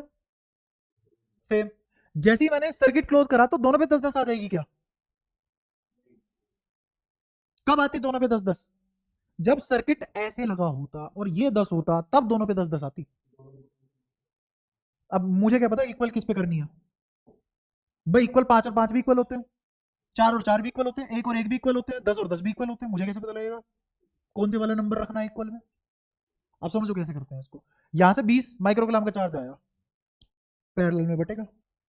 अगर इसको पैरेलल में बटना है, अगर इसको पैरेलल में बटना है, तो मुझे पता है अगर मैं इस पे मान लूं एक्यूमुलेशन Q1 आएगा, तो Q1 बराबर C1 प्लस C2, तो नीचे कितना आ गया? नीचे 5, 12 कहां से आया? अरे 3 है तो 5 ना हो गए। अब बैटरी में माइक्रोफेराड जोड़ दिया, असली मसाले सच सच। हाँ, ऊपर बताओ क्या आएगा? क्योंकि पैरेलल है तो डायरेक्टली प्रोपोर्शनल में टूटता है, तो 3 ऊपर आ जाएगा, इनटू कितना चार्ज आ रहा था? 5 चौक 4 तिया, क्या ये आ गया 12 माइक्रोकलाम, और 20 में से 12, क्या इसको भी ऐसे ही निकालू करके डायरेक्ट घटा दू इसमें से, तो कितना आ जाएगा? और अब की गिरी हुई है, मेरे पास कैपेसिटर है और चार्ज है, निकाल लो पोटेंशियल। तो पोटेंशियल कितनी आ जाएगी बताओ? समझ तो आया ना हो कैसे रहा है? अब यहाँ पे V1 कितना आ जाएगा बोलो? क्या V बराबर Q बाई सी? Q कितना है इस पे? बटा बोलो 8, और आने भी सेम चाहिए थी, तो कौन सा नंबर भरा जाएगा दोनों में सेम पोटेंशियल का? 4 वोल्ट। मजा आया? इतनी फटाफट होते हैं अगर कॉन्सेप्ट सही तरीके से पढ़ाओ। तो अगर सारी बातें समझ में आ रही है, एक ये वाला कर दो।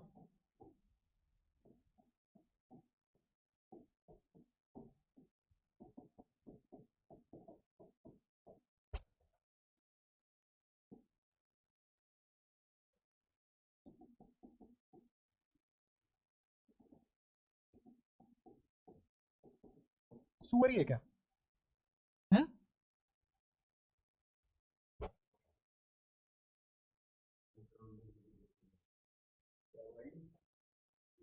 वो रह चुका ना, उसे पता है कौन सी सराउंडिंग में करना होता है, मेरे से पूछ ले। क्यों बोलता है?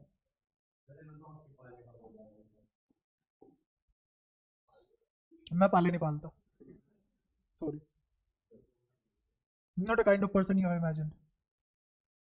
रुक जाओ, पोटेंशियल डिसाइड करना तो बोलो मत। मन तो कर रहा था मैं पोटेंशियल मिला दूं, बोलो करो। चलो कोई नहीं।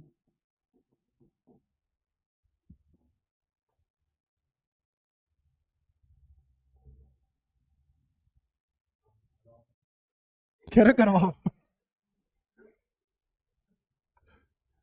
क्वेश्चन है पोटेंशियल बतानी है और चार्ज एक्यूमुलेशन बताना है, फाइनल चार्ज एक्यूमुलेशन और पोटेंशियल।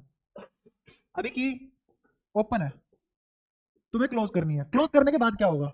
ये जो मैंने बनाया है सब क्या है? Before closing the key. After closing की क्या होगा तुम बताओगे?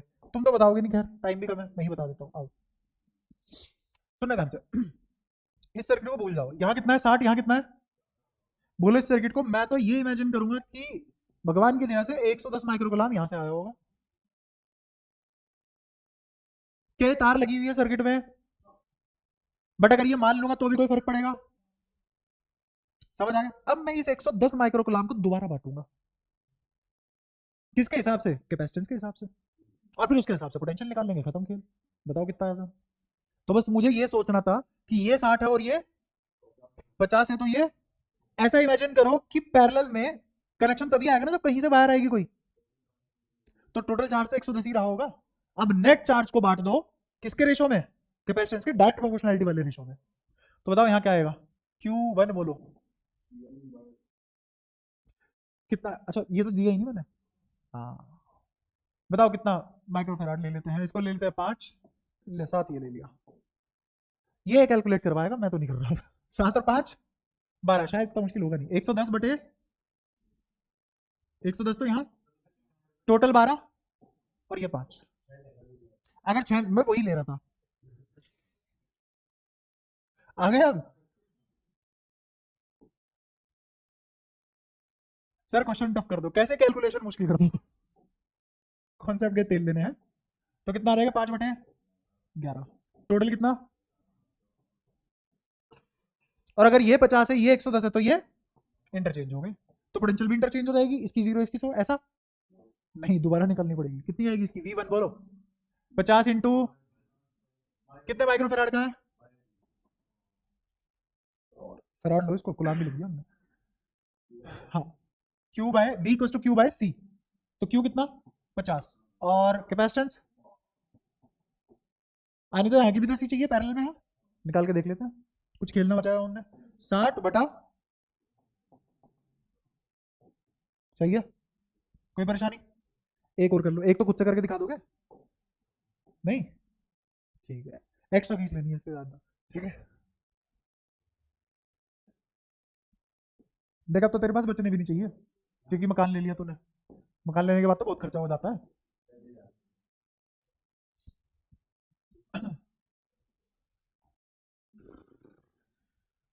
अरे बस है, समझा,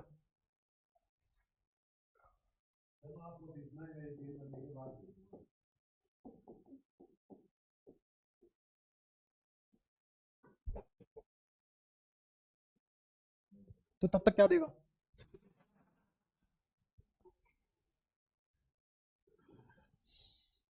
क्योंकि पढ़ोगे तो तुम हो नहीं, तो मैं क्यों ना अपना टाइम पास करूं, अभी बस बोल नहीं रहा है, वरना वही ये टाइम खराब होगा मेरा, तुम्हारा तो होगा नहीं।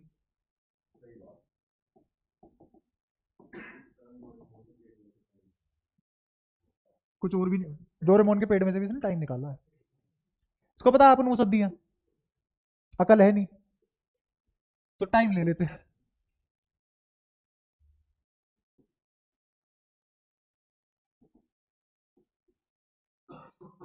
क्या पोटेंशियल देने की जरूरत है, अभी तक जितनी बार भी मैंने पोटेंशियल दी है यूज हुई है, एक बार भी यूज नहीं है, फालतू की बात थी वो, तो पोटेंशियल दे ही नहीं रहा, बस यही डेटा है, यही डेटा है, और इस डेटा में वो तुमसे मांग रहा है कि बता दो फाइनल वी कॉन्फ़िगरेशन क्या होगी, अगेन इधर कहीं की लगी होगी, जब की ओपन है तब ये है, जब की क्लोज हो जाएगी तो बताओ क्या होगा, जल्दी बोलो, बताओ टोटल चार्ज कितना, 10, इस बार 110 नहीं है 10, अच्छा टोटल चार्ज 10 है, और कैपेसिटेंस में 5/8, ये कौन आया, ऐसे ही Q2 कितना आ जाएगा, अब तो मुश्किल ही बढ़ रही है कैलकुलेशन, तो क्यों ना ऐसे ही निकाल लो, नीचे 8 आएगा और यहाँ 3/8 इंटू 10, चलने दे, Q1 Q2 आ गए, बताओ V क्या आ जाएगा, किसी एक से निकालो, आएगा तो दोनों से बराबर ही, तो V बराबर 5/8 इंटू 10, ये तो हो गया Q बाय C, C कितना 5, अच्छा ये वाले 5 है, ये वाला 5, तो 10/8, 10/8 इस 5/4 इस,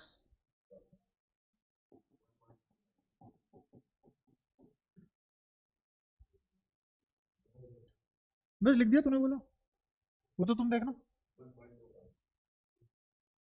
देखो अगर सोल्व करना हो तो ऐसे करना, समझाता हूँ, ऊपर 100 लगा दो और 2 पॉइंट लगा दो, सुनते रहना, ऊपर 100 लगा दो और पीछे 2 पॉइंट पहले लिख देना, मतलब पॉइंट के बाद कितनी डिजिट लिखनी है, ऊपर 100 है, 4 से 100 को काट लो, कितना 25, और तुम्हें बताइए कि 4 से 5 हद से हद कितनी बार जा सकता है, ठीक, सब जुगाड़ है, अगर सोचना जानते हो तो अपना काम आसान कर ही लोगे, ठीक है। तो ये सारी बातें समझ में आई है, पोटेंशियल कितनी आ गई 1.25 वोल्ट, नीचे से निकालोगे तो भी कितनी आएगी, कर लोगे ऐसा सवाल, कोई दिक्कत, अच्छा एनर्जी के कितने फॉर्मूले लिखे हैं हमने, उसमें भी थोड़ा सा डिस्कस करवा देता हूँ। पहले तब तक मैं वो ढूंढ रहा हूँ, मेरे को ये बताओ चार्ज बढ़ाने से, चार्ज बढ़ाने से एनर्जी बढ़ती है घटती है? कैपेसिटर में स्टोर्ड एनर्जी बढ़ेगी घटेगी चार्ज बढ़ाने से? बढ़ेगी। अच्छा, और पोटेंशियल बढ़ाने से? अगर मैंने कैपेसिटर, पैरेलल प्लेट कैपेसिटर है कौन सा, पैरेलल प्लेट कैपेसिटर है, उस पैरेलल प्लेट कैपेसिटर में पोटेंशियल बढ़ा दी, पोटेंशियल डिफरेंस बढ़ा दिया, पोटेंशियल डिफरेंस बढ़ा दिया, तो बताओ एनर्जी स्टोर्ड बढ़ेगी घटेगी? एनर्जी स्टोर्ड बढ़ेगी, एनर्जी स्टोर्ड बढ़ेगी। अब देख लेते हैं, सुनो ध्यान से। ये दो फॉर्मूले दिख रहे हैं, दोनों में भी आ रहा है। अगर मैंने यहां भी बढ़ाया और यहां भी बढ़ाया, दोनों ही केस में एनर्जी इन कैपेसिटेंस बढ़ेगी, इन दोनों केस में बढ़ेगी एनर्जी भाई। समझ आ रहा है? अच्छा, एक और सवाल पूछता हूं, कैपेसिटेंस बढ़ाने पे, कैपेसिटेंस बढ़ाने पे कैपेसिटर में स्टोर्ड एनर्जी हमेशा बढ़ती ही है क्या? इसको हटाओ, लॉजिकली आंसर करो। कैपेसिटर बना किस लिए है? चुप, कैपेसिटर बना किस लिए है? एनर्जी स्टोर करने के लिए, एनर्जी स्टोर करेगा। अच्छा, अगर कैपेसिटर एनर्जी स्टोर करता है, अगर कैपेसिटर एनर्जी स्टोर करता है, तो जितनी बढ़िया, जितनी ज्यादा कैपेसिटेंस उतनी एनर्जी स्टोर, पर्पस ही वही है। तो मेरा सवाल, जितनी ज्यादा कैपेसिटेंस होगी किसी कैपेसिटर की, क्या वो उतनी ही एनर्जी स्टोर करेगा?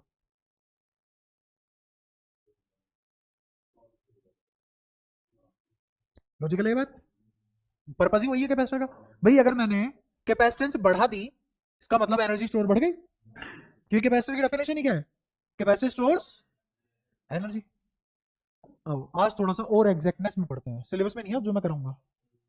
एक बात जो मैं बताऊंगा वो सिलेबस में है, काम आएगी न्यूमेरिकल सोल्व करने में, और एक बात तुम्हारे स्कोप से बाहर है, वो तुम इलेक्ट्रॉनिक्स या इलेक्ट्रिकल इंजीनियरिंग पढ़ोगे तब तुम्हारे पल्ले पड़ेगी वो बात, समझना। यहां सी नीचे है, अगर इस केस में कैपेसिटेंस बढ़ाई तो एनर्जी, ये क्या हुआ, खत्म। जब मैं किसी इक्वेशन में दो वेरिएबल की बात कर रहा हूं तो एक को तो फिक्स करके बात करूंगा, वरना तो कोई कंपैरिजन फैक्टर ही खत्म हो गया। क्यू को नहीं लिख सकता ना, फिक्स है क्यू, जो चीज फिक्स है उसको क्यों वेरिएबल में तोड़ू? और मुझे पोटेंशियल का नहीं पता, चार्ज का नहीं पता, कैपेसिटेंस बढ़ा दी, तो एनर्जी बढ़ेगी क्या घटेगी? इस केस में घट रही है, इस केस में बढ़ रही है। तो मैं इस बात को जनरलाइज नहीं कर सकता कि कैपेसिटेंस इंक्रीज होती है तो एनर्जी इंक्रीज होती है, ये जनरलाइज बात नहीं है। इसका मतलब कैपेसिटर साला ये भी डेफिनेशन गलत है कि वो एनर्जी स्टोर करता है। अब असली डेफिनेशन सुनो कैपेसिटर की, ये तुम्हारे बिल्कुल भी काम की नहीं है, बिल्कुल भी काम, इवन जे एडवांस सिलेबस के लिए भी काम की नहीं है। कैपेसिटर एक ऐसी डिवाइस है जिसे अगर मैं पैरेलल में लगा दूं तो सर्किट की पोटेंशियल नहीं बदलने देता तेजी से। थोड़ा सा यूज बताता हूँ, वोल्टेज फ्लक्चुएशन सुना है घरों में, सुना है ना? तो थोड़ा सा प्रैक्टिकली बात करते हैं। अगेन अब मैं जो बात करूंगा वो तुम्हारे किसी मतलब की नहीं है। कब तक? जब तक तुम इलेक्ट्रिकल इलेक्ट्रॉनिक इंजीनियरिंग नहीं पकड़ते हो बीटेक की ब्रांच में, ठीक है? अगर तुमने लाइट का स्विच ऑन किया और लाइट भर करके जली है, मतलब समझ रहे हो ना, पाजी बन गई लाइट, बुर्रा हो गया उसका, मतलब बहुत बार जली है और बहुत बार बुझी है उसी एक सेकंड के स्पैन में, और फिर कंटिन्यूस जली है। होता है ना कभी कभी स्विच ऑन करते हो, वो खेल है इंडक्टर का, किसका? इंडक्टर का। वोल्टेज फ्लक्चुएशन, वोल्टेज फ्लक्चुएशन मतलब पंखा चल रहा है, चलते चलते तेज हो जाएगा, फिर मंदा हो जाएगा, वोल्टेज फ्लक्चुएशन की वजह से होगा। अगर नहीं, पंखे की बात कर रहा हूँ, नहीं, ये कैपेसिटर मिसिंग है यहाँ। अगर मैं पंखे में कंडेंसर में लगाऊं तो हिच्चुक धुच्चुक करके चलेगा ये, कभी फंसेगा, कभी तेज चलेगा, कभी धीरे चलेगा, कभी तेज चलेगा, क्योंकि मैंने कैपेसिटर में लगाया। अगर मैं सर्किट में कैपेसिटर पैरेलल में लगा दूंगा तो पोटेंशियल को तेजी से घटने बढ़ने नहीं देता, it will oppose change in potential, it will oppose change in potential. Stabiliser में काम आता है, पुराने जमाने में यूज करते थे। रेगुलेटर क्या काम करता है, जिस पोटेंशियल पे तुम इसको लाके छोड़ दोगे कैपेसिटर उसको उसी पोटेंशियल पे चलाने की कोशिश करेगा, चेंज नहीं होने देगा। रेगुलेटर चेंज करने से क्या चेंज होता है? वोल्टेज ठीक है। रेगुलेटर असलियत में नाम क्या होता है इनका? Voltage regulator. क्या नाम होता है असलियत में इनका? Voltage regulator. तो जिस नॉब पे तुमने उसको फिक्स कर दिया है रेगुलेटर को, वो नॉब एक पर्टिकुलर पोटेंशियल वैल्यू को कॉरेस्पॉन्ड करती है और वही पंखे तक पहुंचेगी।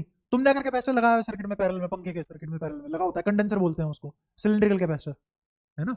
उसमें डाइलेक्ट्रिक भर के रखते हैं, कागज जैसी चीज होती है, पन्नी या एल्यूमिनियम जैसी चीज होती है। एल्यूमिनियम नहीं होता वो, पन्नी टाइप चीज होती है वो क्या है? डाइलेक्ट्रिक, जिसकी डाइलेक्ट्रिक बहुत ज्यादा है, के बहुत ज्यादा है। के बहुत ज्यादा होने से क्या फायदा होगा? जैसे मान लो मैंने कैपेसिटेंस सी निकाली और उस सिलेंडर के चारों तरफ मैंने एक कैपेसिटर वो डाइलेक्ट्रिक का प्लेट दिया जिसका डाइलेक्ट्रिक कांस्टेंट 100 है, तो कैपेसिटेंस अब क्या हो जाएगी? कैपेबिलिटी बढ़ गई है, समझ रहे हो?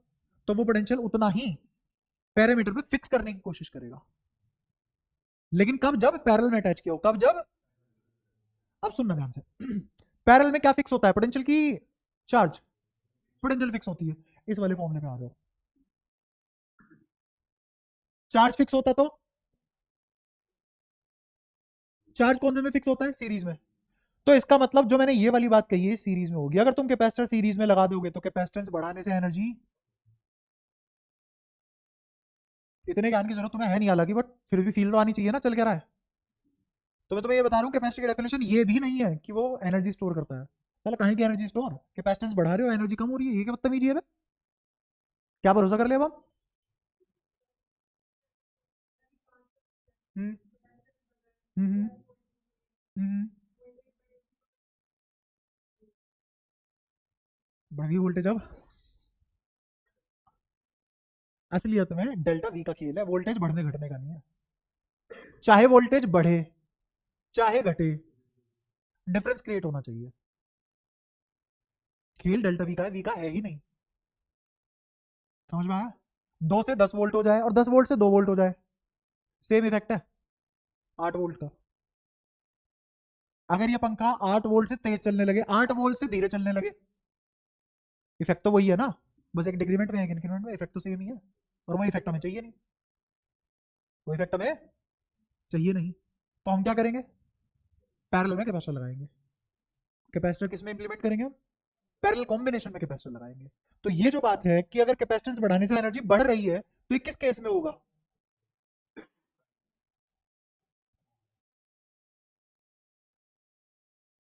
अब पैरेलल में लगाने से कैपेसिटर में पता है क्या होगा? पंखे के पास एनर्जी कम पड़ रही है, पंखे के पास एनर्जी कैपेसिटर दे देगा। क्या? ना मंदा होगा ना तेज होगा। वो रेगुलेटर ये बता रहा है कि पंखे तक कितनी पोटेंशियल पहुंचनी चाहिए। धीरे, हाँ, वो सडन चेंज को अपोज करता है। डेल्टा वी में अचानक से चेंज नहीं आने देगा। हाँ, इज नॉट,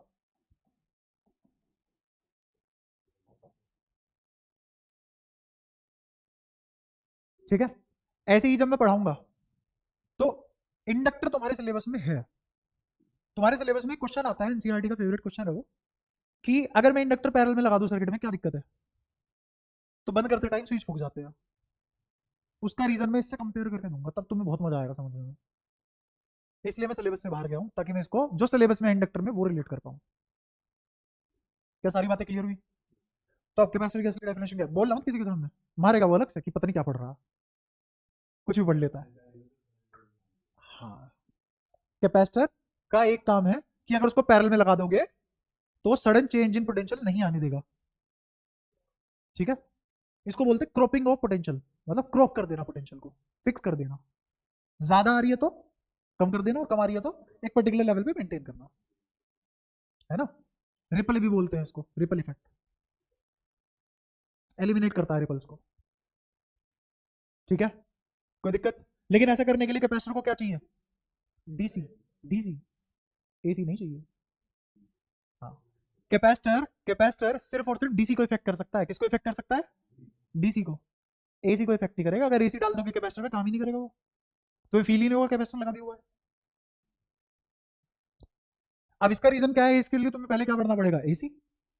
एसी बनाने का तरीका कौन से चैप्टर में छुपा हुआ है? Electromagnetic induction. इसलिए एनसीईआरटी में ऐसे लगते हैं ये चैप्टर, कि पहले बनाना सीखोगे एसी, फिर एसी के क्या इफेक्ट है वो पढ़ोगे।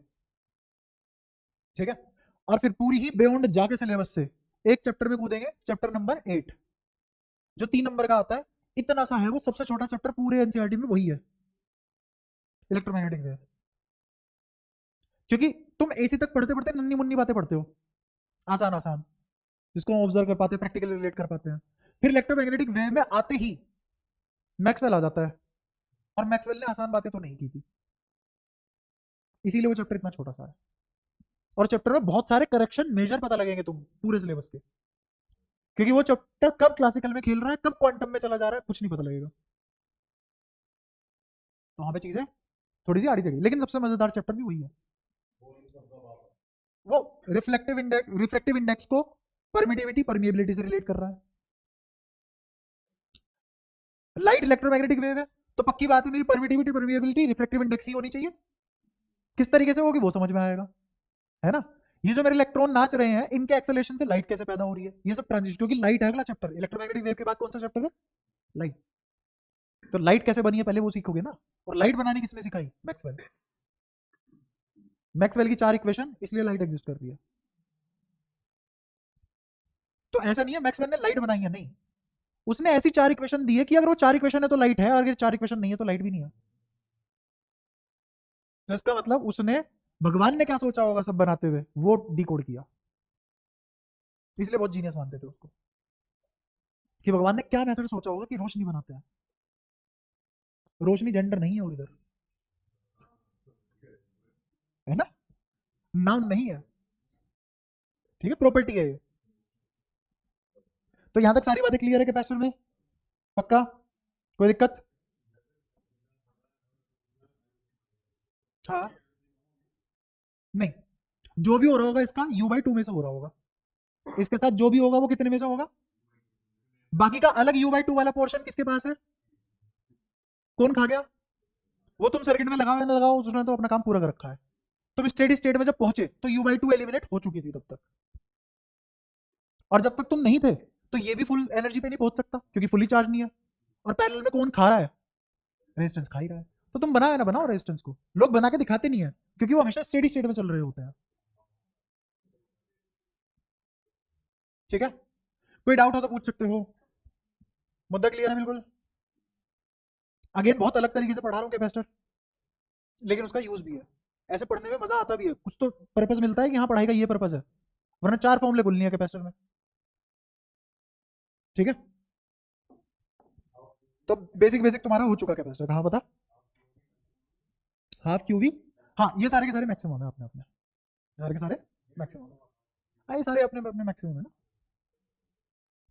ठीक है, ये हमने किसके हिसाब से लिखे हैं, सारे के सारे यू क्या मान के लिखे हैं, u/2 मान के लिखे हैं। बैटरी ने जो एनर्जी प्रोड्यूस की है उसके आधे। ऐसी एक चीज भी पढ़ाऊंगा तुम्हें, एनर्जी लॉस इन कैपेसिटर,